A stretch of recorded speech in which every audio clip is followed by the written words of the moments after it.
I have a philosophy that every moment, every precious nanosecond and moment is perfect. A belief is nothing more than a reinforced pattern that if you learn how to deactivate it and create a new one, it's like a software upgrade for your brain. You have emotions. You are not your emotions. Emotions are different than feelings. Need motivation? Watch a Top 10 with Believe Nation. Top 10, I got a top 10. Got my motivation high for my top 10. Gotta learn from the wise women and men. All my life, like 9 to 9. For my top 10, top 10, 9 to 9. This one's for my top 10. Hey, it's Carmichael, and I make these videos because you are probably the most ambitious person in your circle, but you know you're capable of more. And you get that push by surrounding yourself with the best. So today, let's learn from one of the best, John Assaraf, and my take on his top 10 rules for success.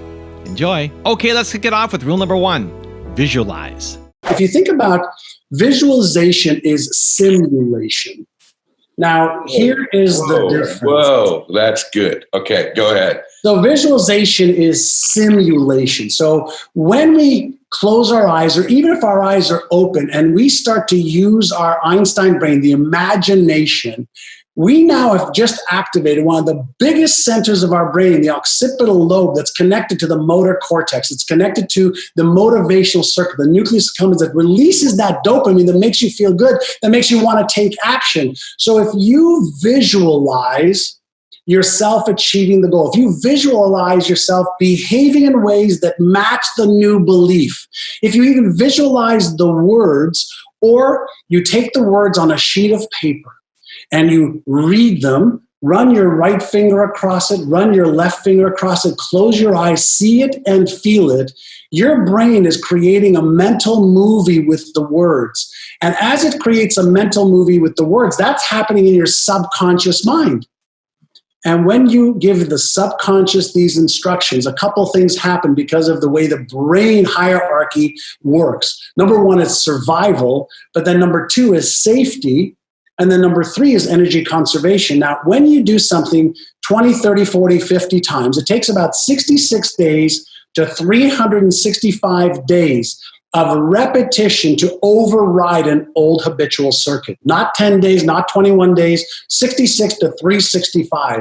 So if you visualize yourself achieving the goal, feeling the success that you want to feel, seeing the belief on the screen of your mind, you are actually creating a neural network through the science of neuroplasticity, and the networks that you reinforce become the most dominant networks. And since your brain wants to conserve energy, if you do this on a consistent basis, your brain says, okay, you're doing this so often, let me just make this automatic. Let me set aside the old beliefs. Let me replace it with the new beliefs. And now you've deliberately and consciously evolved yourself. Rule number 2, work on your self-esteem. One of the things that is really interesting, I mean, just based on what you said, there is something in business, whether it's for salespeople on the phones or salespeople in person. On the phone, it's called call reluctance, and in person, it's called contact reluctance. And so if you think about what does that mean? So I have a call reluctance. I have a reluctance to call somebody that I don't know. And so when some people think about calling somebody they don't know, when they're prospecting or meeting somebody they don't know, if you think about what is it that is actually happening that causes them to feel that. So as soon as they have the thought, their neurochemistry kicks in, because the meaning that they have is, if I call somebody that I don't know and they hang up on me, they yell at me, they say something nasty to me, then they are attacking my identity. And in most cases, they have associated the attack on their identity in a negative way, such as, well, maybe it's true that I'm not good enough. Maybe it's true that I'm not smart enough. Maybe it's true that I'm not worthy. So they have a negative association with somebody's response that they don't even know about who they are. So the first thing we work on is, let's focus on your self-esteem. Because it's the self-esteem that's being attacked. my self-esteem and self-worth is being attacked. So when my self-esteem and self-worth is being attacked in a negative way or unpleasant way, I'm going to process that as danger in my brain. Now, when you understand the brain's number one responsibility is to move you away from danger or pain, that's number one on its hierarchy of how it behaves. So if there is real or imagined pain or discomfort, your brain says, stop, put the brakes on, go the other way. That's what's happening. So the first thing we do is we teach people, number one, let's change the meaning that you have around what somebody else's response is around who you are or what you're doing or what you're offering them. So the first thing we work on is change the meaning, you change the feeling. Rule number 3, be locked on your goals. The people who think that the law of attraction is, think, believe, and you'll achieve. First, I'm going to tell you that's bullshit. So let's call it. I love this man. I love it. But I want you to think of your brain just a little bit differently and think of it this way. Let's say you love rock and roll. And let's say rock and roll's on station 95.5. If you're on station 92.1, that might be classical. If you're on station 98.7, that might be punk rock. But at 92.5, that's rock and roll. So imagine coherence just means locking your electromagnetic spectrum of your brain. Lock it and load it on exactly what you want. So what's the vision? What's the goal? What are the beliefs? What are the emotions that create coherence so you're locked and loaded to the frequency of the universe that is matching that goal? Part one. Part two is when you get locked and loaded, you've actually activated the Einstein brain, connected to the motor cortex, connected to the dopamine release in your body. And when that happens, okay, now you're in coherence, but there's another part that happens in this Einstein part of the brain. That's actually what the latest neuroscientists and psychologists are thinking is connected to this GPS part of our brain, to the frequency of where all of the tools, resources, people are that resonate with that frequency. So we've been evolving for 2.5 million years, since Homo erectus to now 108 billion humans on Earth, with a brain that's been changing and growing. And my belief is we're just scratching the proverbial surface. When we talk about, little quantum mechanics or quantum physics with entanglement, how we're all connected, we're all tuning into the frequencies that are us and within us and all around us. Now, when we learn to use our brain better, it's just mind-boggling how we can achieve goals and dreams that we thought were impossible to achieve before. This is the fun part now. Rule number 4, appreciate every moment. I have a philosophy that every moment, every precious nanosecond and moment is perfect. And so when I connect to the perfection of that moment, there's really nothing to do. It's to be aware and to allow, to surrender, but not to give up surrender, but to understand that, as we are talking right now, the oceans don't need any instruction what to do. The planets that are moving in their elliptical orbits around the sun don't need yours or my intervention. The universe, the Milky Way galaxy that's flowing through the universe at 1.5 million miles per hour doesn't need yours and my instruction. So that means that every moment is perfect. So I want to connect to the perfection of every single moment, be aware of that every single moment, and realize that many things are not to my taste, many things I don't understand, but that doesn't mean that the moment isn't perfect. Hey, this is John Assaraf, and do you love good books? I love to read because there's so much wisdom in books. You get to take somebody else's knowledge, skills, research, pay $15, $20, and you learn so much. Now, I'm reading this awesome book called Built to Serve. Find your purpose and become the leader you were born to be. And one of my new friends, really smart guy, really great guy who serves a lot of people, Evan Carmichael, wrote it. And I'm going to read a little bit from chapter number 1. And I love this piece, and maybe it's because I just watched the series on TV on Michael Jordan, The Last Dance, which is really great, by the way, also. one of the things he says here is everybody has Michael Jordan talent at something. Everybody has a Michael Jordan talent at something. You just haven't found it yet. Or you have and you don't believe in yourself enough to go all in. To go all in, right? And you're a genius. I believe you're a genius. And so does he. You're amazing. You are not meant to live a photocopy of someone else's life. You were not created to wake up and do work that is below your capabilities. You have Michael Jordan level talent at something, and you need to uncover exactly what your purpose is and how you can serve and use the serve. So lots of pearls and gems and motivational pieces. Pick up Built to Serve. Evan Carmichael, rising star. Rule number 5, know your money story. Every human being has a relationship with money. And money is something that envelops people's brains about what they buy, what they don't buy, whether they buy, business class or first class or regular economy seats, whether they're always looking for the cheapest or the most expensive, the nicest or average, how much they will tip, how much they won't. We all have a money story that we've developed mostly from our parents and the people that we lived near. And we developed this relationship around money and our beliefs around money. Are we good enough to earn that amount? Are we worthy enough to earn that amount?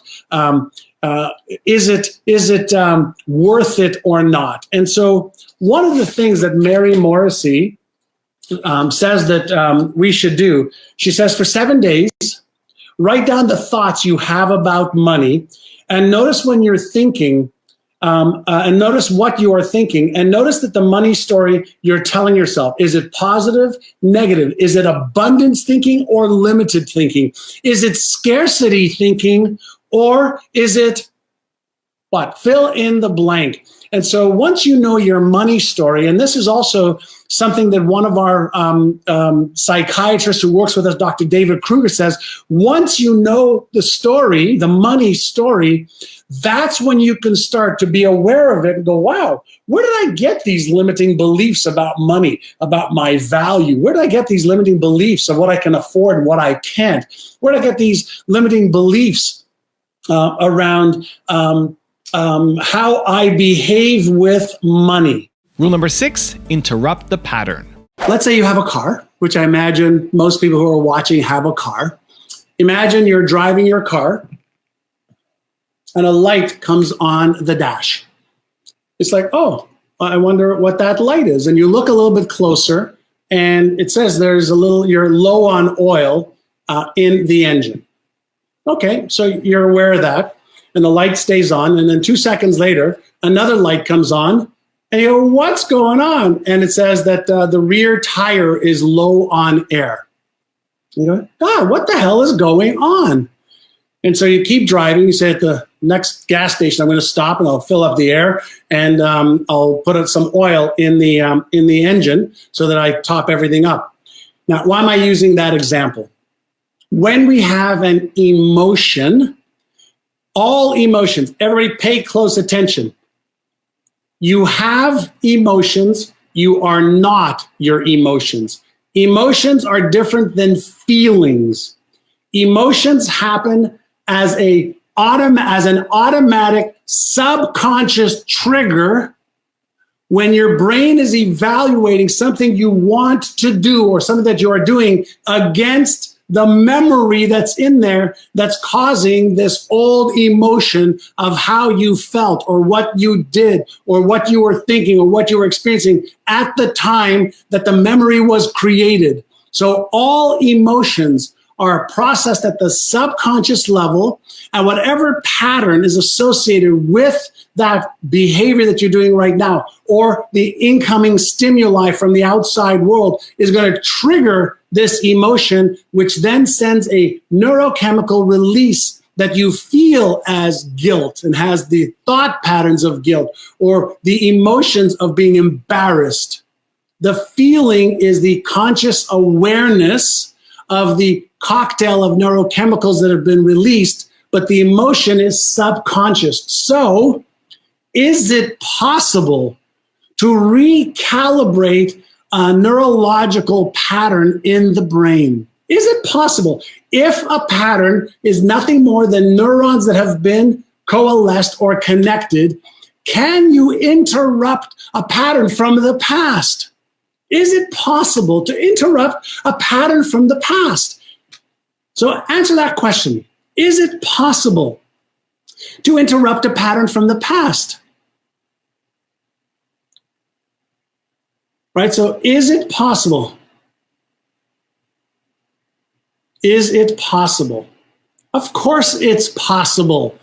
Any pattern that exists in the brain is nothing more than a group of neurons, brain cells, that in many cases have 10,000 connections, okay, at the end of each neuron that formulate this connectedness between the neurons. So you can interrupt a pattern, just like you can interrupt and create a new habit. You can interrupt an emotional pattern, a behavioral pattern, a feeling pattern, and you can interrupt it using a variety of methodologies. You can take a pattern and you can visualize it getting smaller. You can accentuate it with colors, with animal images, with visualization, with meditation, with mindfulness, with affirmation, with subliminal programming. You can interrupt patterns, and even more important than that, based on the latest research on neuroplasticity, you can create a new pattern, and that becomes the new default pattern. Rule number 7, change your response. The parts of the brain that register an experience versus the part of the brain that can imagine an experience are not different. So if I imagine doing a bicep curl in my mind, I see my arm moving and I'm doing a bicep curl in my mind, I'm accessing the occipital lobe part of my brain, it is no different than me going to the gym and doing a bicep curl. So when you do both, you solidify the experience even more. Now, I want to just talk about what you just said about your partner who brings in meditation. When most people are asked to do something that they're fearful of, the sympathetic nervous system in the brain kicks in nanoseconds, not in minutes, in nanoseconds. That's the fight or flight response system in the brain. So they want to run away or they freeze and they can't do anything. But if you take that same experience that you want them to do and you have them do it in their mind first in a calm state. So first, if you have them visualize doing that and they feel nervous, but you just have them do one little thing, 6 breaths. Why 6 breaths? We know from the research now that if you imagine in your mind doing something that you're fearful of and you allow the parasympathetic nervous system to rule, that means that you're going to be shallow breathing, you're going to raise your blood pressure, you're going to activate your sweat glands, and you're going to activate all of the fight or fear response mechanism, the fight or flight response mechanisms. And that is a very tense situation to be in.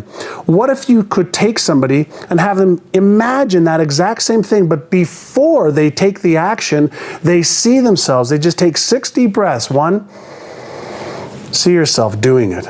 2, 3, 4, 5, 6. What happens is because you're breathing deeply in and out, your parasympathetic nervous system, okay, kicks in. Why? Because that is the relax response mechanism in the brain. So if you consciously activate your relaxation response mechanism with something that would normally be stressful for you, you actually deactivate the fear center in the brain, the amygdala. And you actually open up your thinking center of your brain, the genius part of your brain that can actually override the fear center of the brain. It's a small little mechanism that you can just learn how to do. So I say you do both. Not one or, learn both. Goes back to upgrade your knowledge and skills and saying, why am I afraid? Which system of mine, is operating right now? So think about this. When we walk into a room, we could flip the switch and turn on the light because we want more light. Well, why not flip your own genius switch? Why not flip off the switch of fear and anxiety and stress and flip on the switch of calmness, certainty, and creativity? It's your switch. We just haven't been taught how to turn one switch off and turn one switch on. Rule number 8, reinforce constructive beliefs. What if you said, okay, I want to make, let's just say $100,000 a year or $1 million. It doesn't make a difference. And I asked you, what do you need to believe about yourself to achieve it? So I need to believe I'm smart enough. Good. Write down, I am smart enough. What else do you need to believe? I need to believe that I am worthy. I need to believe that I deserve this. I need to believe that it's possible. I need to believe, you write down 5 or 6 or 7 beliefs that are just words on a sheet of paper.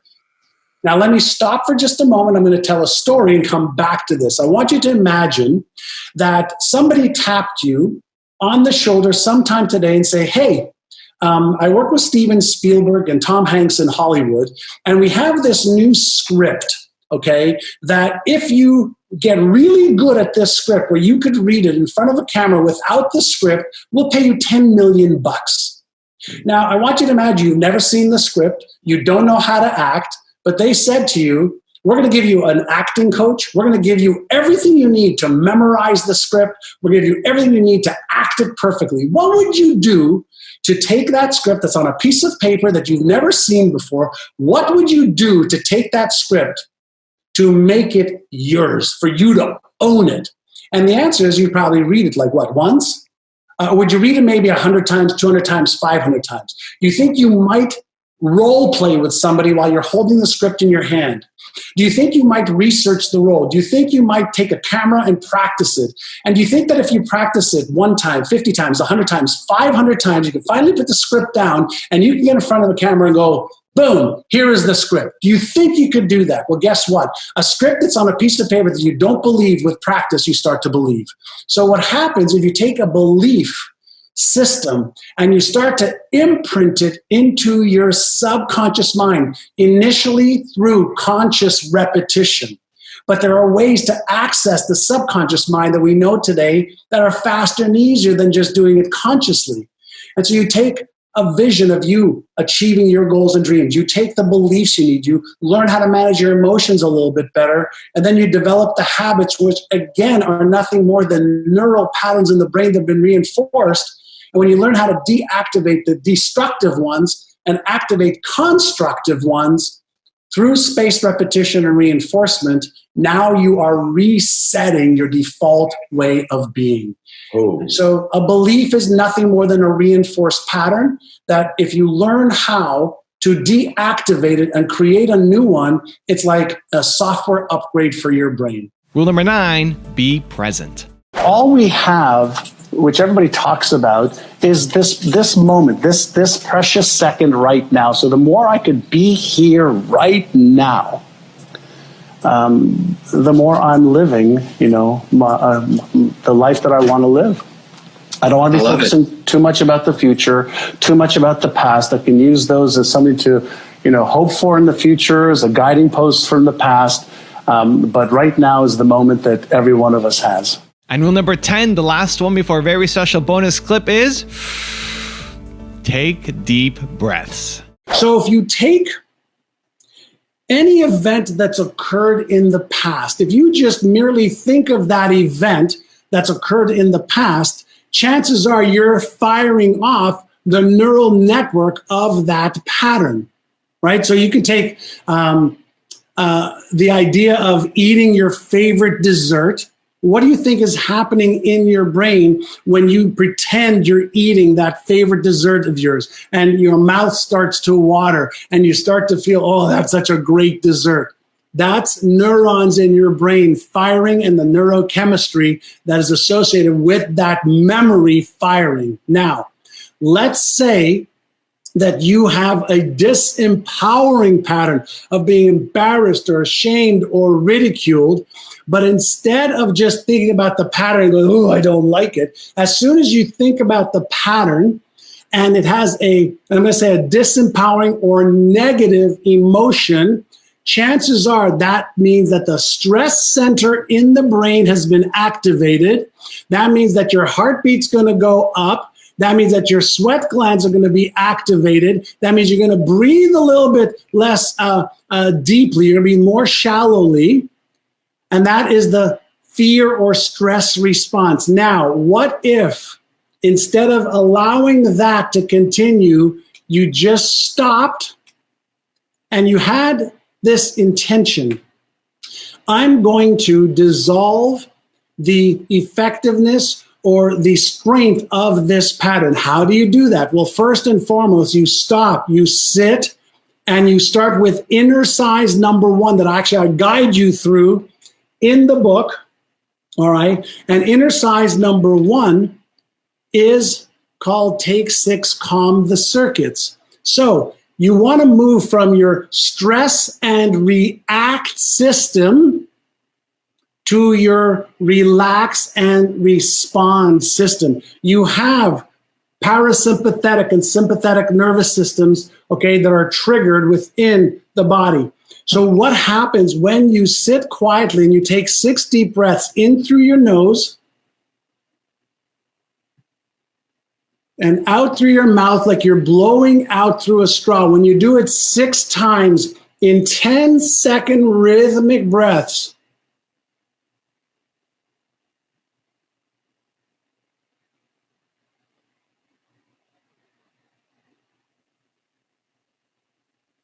and you focus on the air that you're blowing out through your mouth like you're blowing out through a straw, that simple inner size is inner size number 1, Take 6, Calm the Circuits. It actually deactivates the stress, fear, embarrassment, shame, guilt circuit. And in a quiet, relaxed state, that same memory does not have the same power. But if you don't do it in that state, you do it in a tense, stressful state, you're actually reinforcing that pattern versus thinking about bringing up that old memory and doing this repetitively 10 times, 20 times, 30 times, 40 times until the neurons really don't fire that strength at that strength level.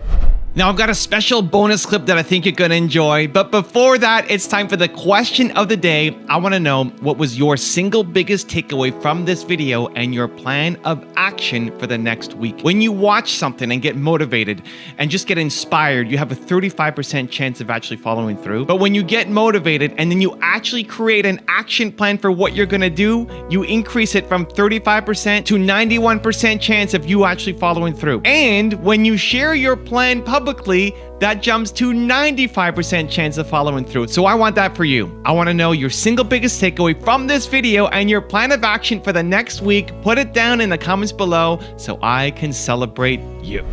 If somebody has, a fear, like, where is that fear? If I have a fear of spiders and you don't, then that means that it's not the spider, okay, that's the issue. It's the meaning, the pattern that I have and the associations I have with, let's say, spiders, that's the issue. Well, where is that pattern? Well, it's in my non-conscious brain. It's in my brain. Well, what if I can disrupt that pattern using technology? What if I can disrupt that pattern using a variety of evidence-based methodologies, whether it's cognitive behavior therapies that you listen to and you participate in? Well, that is what we're doing. We're just helping people access the parts of their brain where the patterns exist, disrupt the pattern, help them create a new pattern so that the fear goes away. The emotion of fear is an effect, right? It's a feeling. So if we disrupt the pattern, we disrupt the unpleasant feeling that we call fear. So we've learned a variety of different ways that are all based in neuroscience and neuropsychology to disrupt patterns, create new patterns faster than ever before, so that people start to feel better about themselves and about anything that they want to achieve in their life.